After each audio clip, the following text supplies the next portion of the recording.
First and foremost, whenever I meet our Bal Vihar and Yuva Kendra and mission sevaks and sevikas, I must appreciate all that which you have been doing. Because spiritual sadhana, as people understand, is either meditation or sitting in a cave, sitting on a rock, becoming a rock. But that's not our Rishi culture. Yeah? Nobody is going to be meditating for 24 hours. Our spiritual knowledge of Hinduism is very clear that we must make all our actions, all our duties an offering to Bhagwan. Then every action becomes worship, and every worship is meant for the purification and the development of the mind. And for the seekers of knowledge, because knowledge finally alone gives us freedom, liberation, there is nothing like listening and sharing of this knowledge. And by now you must have learned that when you teach the children, you learn more from the children. Remember that. It is said there is no greater dhanam than vidya dhanam. There is no greater charity than giving knowledge. Today we understand knowledge only as academic education. But see, those who learn music, those who learn dance, what kind of reverence they have for their dance teacher, etc. Is it not? And the institution also. Same way, the spiritual field is such that when we are doing this seva, we must never allow this thought to come in our mind that we are doing a favor. No time, taking out time, now I can't do it later. Understand, it is the greatest privilege given to us. Jin sevya tin payaman. See, listeners are many who think that they are very spiritual. But when you start serving, you recognize in how many different ways the only obstacle between you and God is your ego. That's all.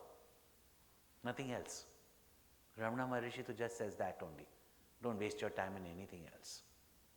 Aham apetakam. And that is possible through self-inquiry.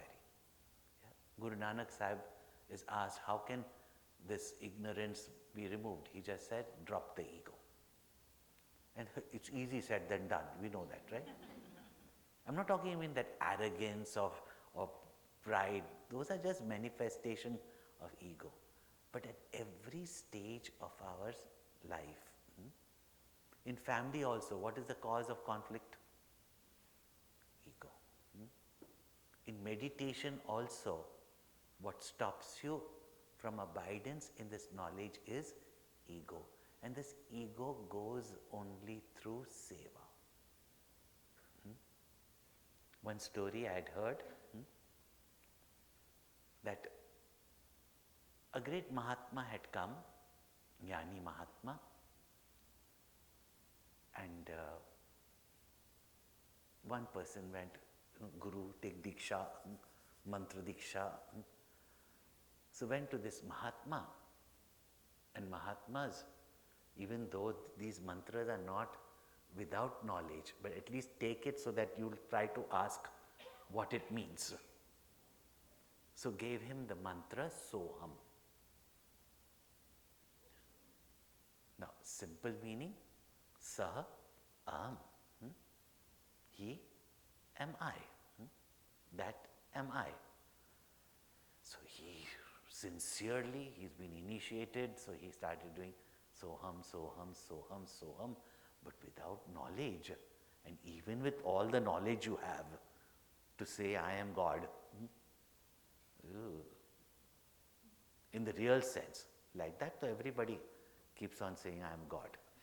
There was a divorce in the court recently somewhere, So the judge asked, on what basis have you filed the divorce to the woman? She says, on religious basis. And nowadays in religious basis, anything can be. So said, what is the difference in your religion? She says, he thinks he's God and I don't think.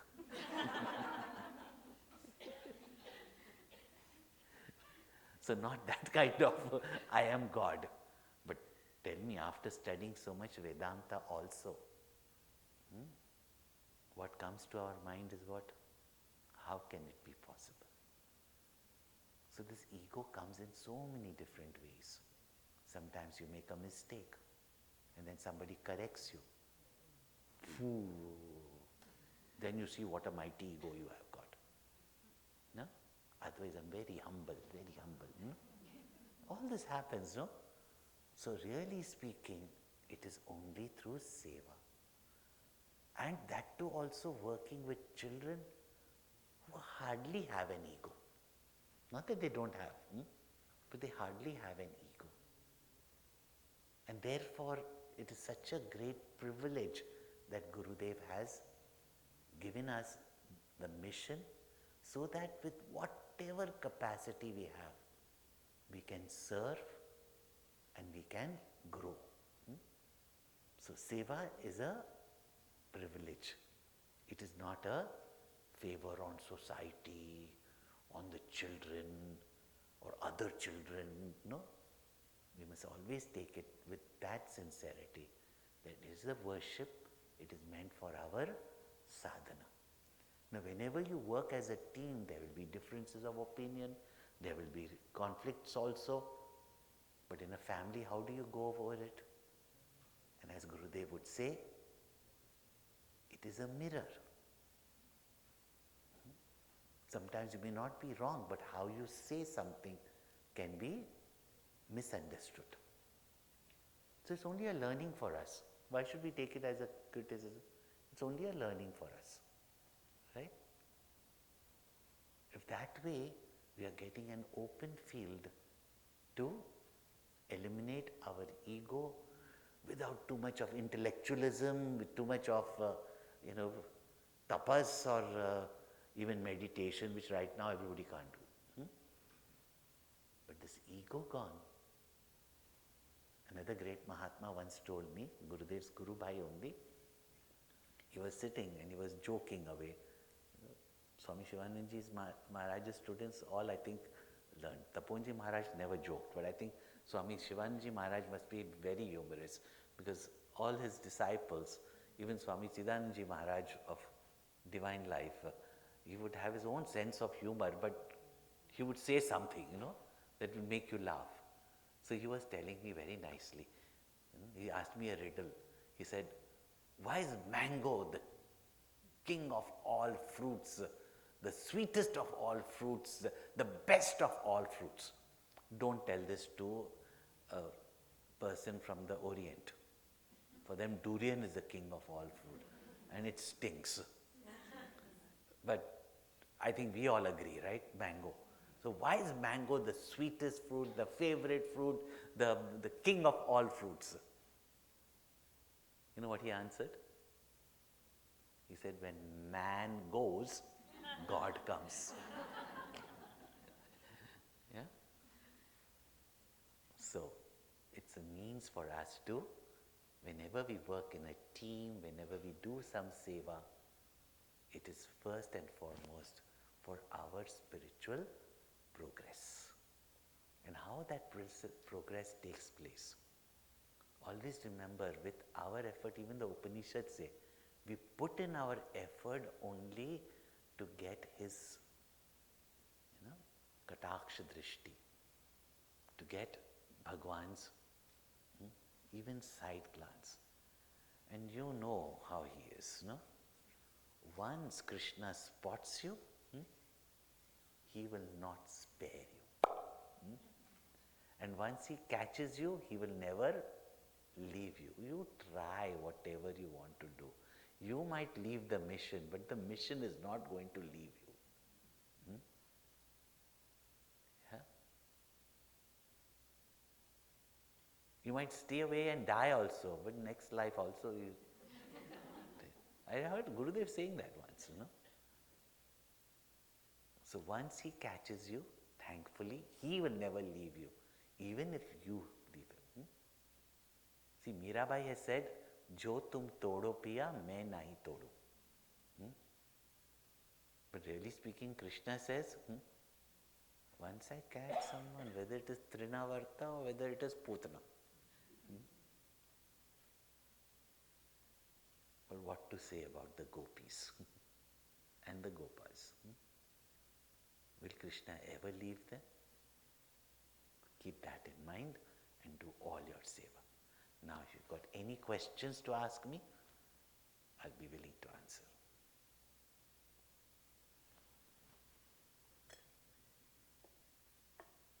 No questions? Don't give me that. Mind is quiet.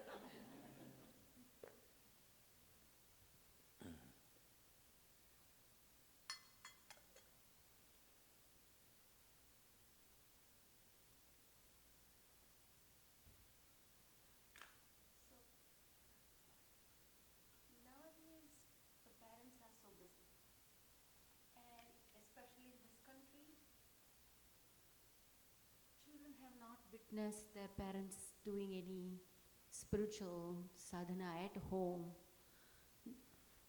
These children that come to us, quite a few have no shraddha. Faith element, bhakti element is greatly missing.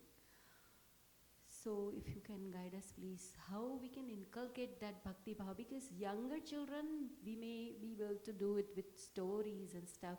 Sometimes the children that come to us are in high school. They are already a little bit set in their thinking, but how we can bring that bhakti bhava and that shraddha in these children so that they understand the value of the scriptures, this teaching. See, that's why the beauty of our Chinmaya mission is that we can approach them logically, we can approach them with faith and devotion, but most of all, what wins them over is your love. Yeah. And I'm sure, all of you are there because of that way Darshana Aunty has kept you with love, is it not? Yeah. So in Bal Vihar, see. So first and foremost is when they come, what is lacking for them, even if they question defiantly, right? Answer them, but answer them with love. Even if you have to scold them with love, not because you are upset. That is all the way to win over. That's why the Gurudev started Bal Vihar, that some of you parents who do care for your children, values of your children, and please understand that that is why Gurudev started Bal Vihar. Don't reject those children also. Some of them you have to explain logically, some patiently, some you have to just give them some work to do. Don't force them into work, give them some work to do. The fact that they are coming, one is the parents are forcing them. That also credit to the parents, that they see the importance. They didn't get it. They are not trained right now to get it. Yeah? They have their own probably issues. Yeah? And in our Bal, we are not telling them every day to do puja, etc. It is inculcating in them the right values. And that can be done only at that age. So when you give them those values, it will be with them. Sooner or later in time, it will manifest. So nothing goes to waste. None of your effort will go to waste. But some have to be approached logically, some have to be approached, everybody doesn't come with faith. Gurudev himself did not go with. Of course, everybody has faith.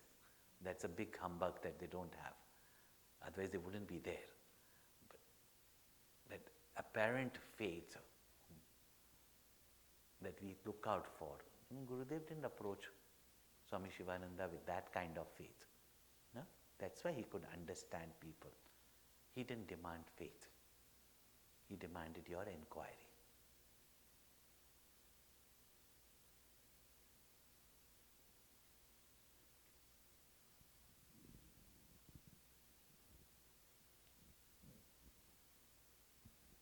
Hari Om Swamiji. We learn through our scriptures, even in Bhagavad Gita, that we should be, wherever God has placed us, in whichever capacity, we should be contented, we should act there. So what does that really mean? Because we do strive for better knowledge, we do strive for a good job, for good quality of life. So what does it really mean and how we can use it? It means don't complain about where you are. It's a launching pad to achieve greater things in life.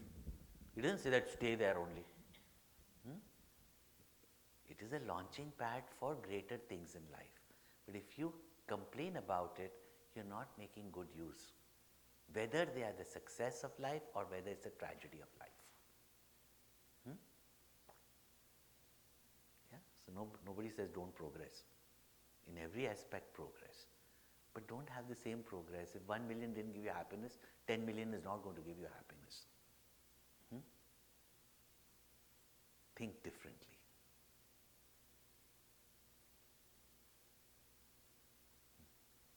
Yes.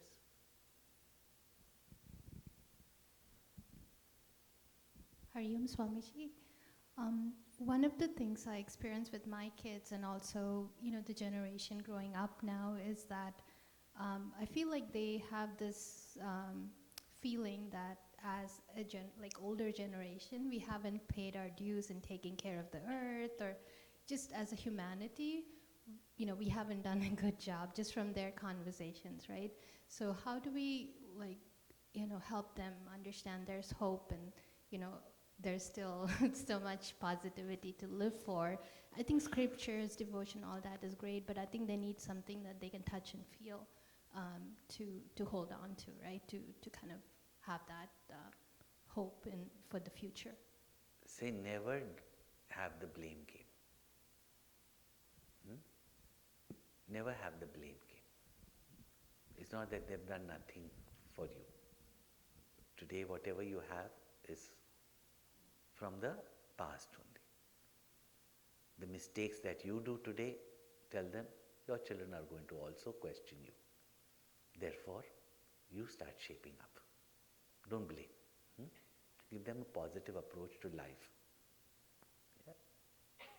Nice is to blame parents, grandparents.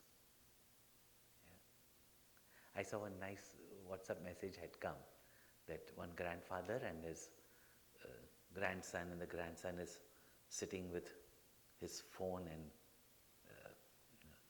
I don't use some of the this American language, but the son has said,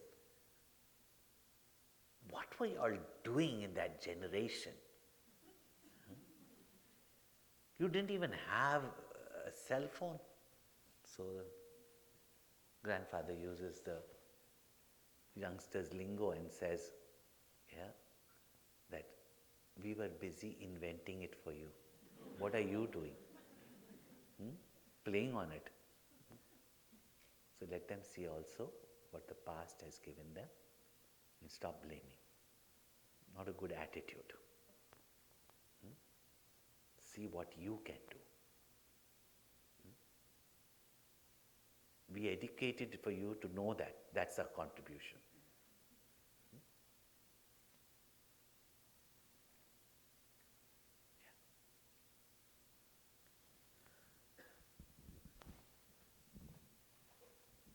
Hari Om Swamiji. Going along with the screen and social media and listening to you in the last 30 minutes, anything you can share further on? It seems like a constant sort of competition within ourselves with the screen and social media. and not particularly to any generation. I think I see it across. So anything you can share on that, I think would help. You remember your parents talking about television when you were small? Yes. Yeah. My father reminded me that his parents were talking about films. It's the same thing. For everything, you have to have your self-discipline, your choices, in whatever you do. And that's what we have to teach, the sense of responsibility. Now when we were kids, that time for us even television had not come. And any movies that was considered by our parents to be a little revealing. Revealing means she doesn't have a shoulder, Today when we look at it and we say, what were we stopped from? No, you're not going. That's period. You're not going. No. And then when you're 18, none of the Indian movies had anything in it. Yeah? When you're 18, mothers will keep saying, how can they go for movies? It's an adult movie. But he's an adult. Yeah? He's an adult. So I remember my father saying, we have given them the right values. And you watch. They know what to see even in a movie, which may be universal, but something comes up. Otherwise, where can you stop them? If they are telling you where they are going and what they are seeing, which means they are letting you know they cannot be doing anything bad. When they hide and do it, that's something that you have to be worried about. Don't stop them from what they are telling you and doing. So these are few things you'd hear from experts, our own parents. So everything has to be disciplined. I remember once, and again this is about 30 years ago, 40 years ago when I was in the ashram. I just gone to get my visa, and this woman heard my talk and said, you have to come, if there are young people like you, then our teenagers are going to understand. Come to my house, speak to my teenagers. And typical Indian mother, study, study, study. And you tell that in front of them that they are not listening to mommy, they are not studying, and they are watching television all the time. She was complaining. I had learned from Gurudev, so I just started talking, so what do you enjoy? And they were only seeing sports on television. Why would you stop them? They're not watching any television till today, nothing, except these wasteful soap operas that mummies watch. Yeah, other than that, there's nothing bad on television. They can't put anything. It's highly censored. So what will they watch? So now while the mother is like insisting that I called you to my house to tell the children not to watch television, the father is sitting there while I'm having this dialogue with the children who are quite intelligent on long-term, short-term goals, long-term, goals, short-term pleasures. They're very intelligent children, they're understanding. The father is putting on the television, that what is this conversation going on for so long? Puts on the television and watching horse racing. So what do the parents demonstrate also? And maybe the parents stop, but it's too late. That's why, see that you discipline yourself, then only you'll be able to discipline the children. Very famous story, might be of any Mahatma, but they link it with Gandhi, that a mother went up to, they've said with Lokmanya Tilak, then people just use these personality. But anyway, mother went to a great person and said that, my son's got diabetes. He only reveres you. Please tell him not to take too much, sugar. So the Mahatma told him, come after 1 month. And after 1 month when she brought the child, all he said was, beta, don't take sugar. And that boy stopped. So she said, why didn't you do that 1 month earlier? He said, 1 month earlier I was eating sugar. How can I tell him with conviction? So parents have to. Now, as Balvihar teachers, even if they see you holding up that ideal, they will follow. Or some ideal that you are teaching them, not everything. You don't have to be Miss Perfect or Mr. Perfect. So you can guide them. Again, guide them to think for themselves. And even after my whole talk to their children, you know what the children said? I know all this, Swamiji, but I still want to watch television. So then I told them, I said, see, if you finished your homework and you watch television, can anybody stop you?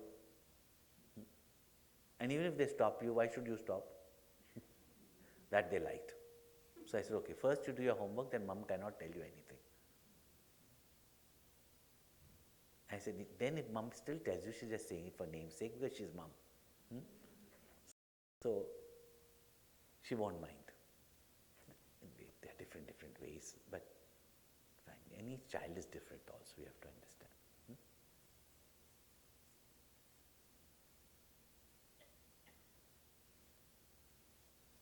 Yes.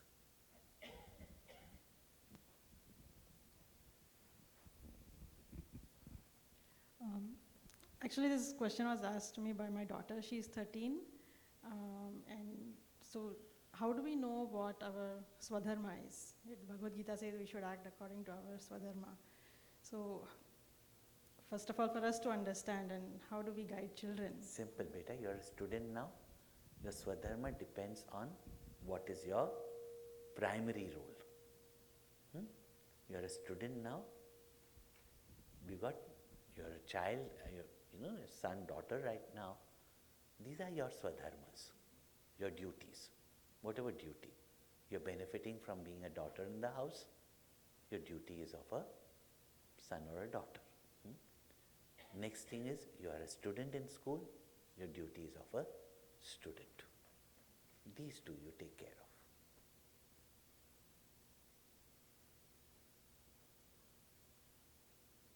People think Swadharma to recognize that Swabhava. Are Vasanas to understand is easy what? Yeah, aptitude you can recognize, those you can recognize. When we say Swadharma, Swadharma in simple words means your duty according to the role you are playing.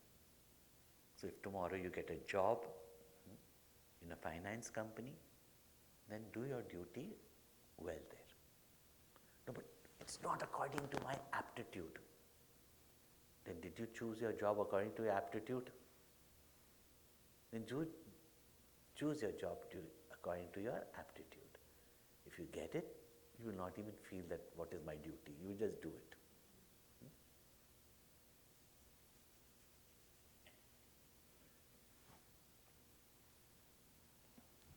Any other questions? Then we can conclude otherwise. I have a question. Can you know about the Soham mantra? Come in the evening. Shivoham you'll learn. I hope all of you are coming, no? Yes. At least Balvihar Sevak Sevikas should be there. Yes.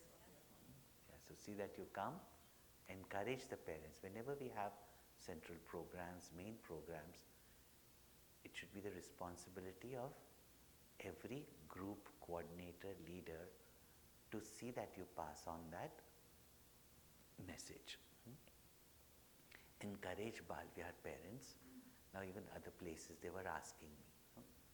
Houston is the only place where adults remain after children leave the Balvihar because of earlier also that they should attend. But see, now more and more new people keep on coming.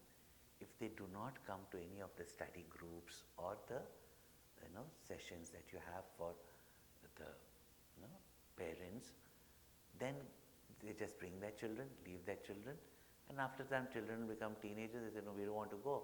They will not come. No? So see that each one of you, when you interact with the parents, don't force them in anything right away. No? Create, a kind of a relationship with them. Occasionally, if you need any help, if you ask for help, they will come. Tell them to serve, they will not. Yeah? Say, would you bring, is it possible that children don't have prasad? Will you just run and bring? Once they make a connection with some of the sevaks. Another thing that, what I don't know if it's happening certain places, but you see when you now go to other organizations, see, we had the strength of Gurudev and the strength of our knowledge. People were just attracted. No? But you see in all other organizations, anybody who comes to the door is greeted, shown around, the glory of the mission, of their mission, is all pointed out to them. Then people come are not different, but at least they know that somebody spoke to them. They'll look out for you next time when they come.